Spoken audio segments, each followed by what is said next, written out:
नमस्कार जय माँ समली आपण मैंने देखुंत हेमंत दास फेसबुक। आज आपण मानक भेटीदेवी एक अप्रीतिकर कविता।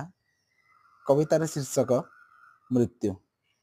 मनीष जिते मरी जाए ता परिवार लोके मते ताकू ना रे डाकती ना, ताकू डेड बॉडी कहती। तथापि ये मनीष क्षमता प्रभाव पछरे बाया और पागल से जानीपारे ना जे मु एक क्षणस्थायी पृथ्वी रे अच्छी।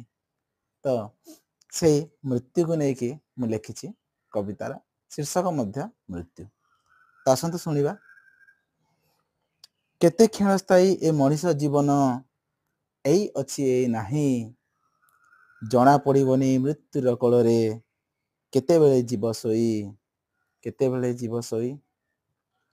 धनी की गरीब अबासान बड़, धनी की गरीब अबासान बड़, मृत्यु देखे नाही मुह। धनी की गरीब अबासान बड़, मृत्यु देखे नाही मुह।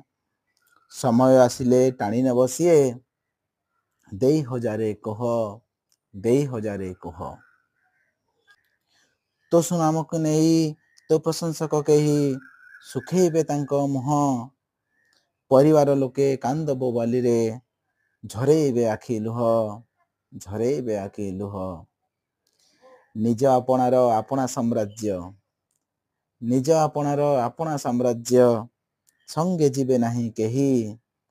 तो कर्म टिकक अमर रहिब, सृष्टि थिबा जाए भाई, सृष्टि थिबा जाए भाई। आम संगे किछि जीव नाही, केवल आमर कर्म ही रहिब।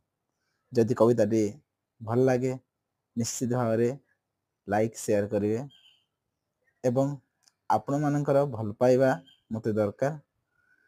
फॉलो करिकी मते आउ टिके उत्साहित करेंगे बोली मोर आशा तथा विश्वास। जय जगन्नाथ, जय माँ समले।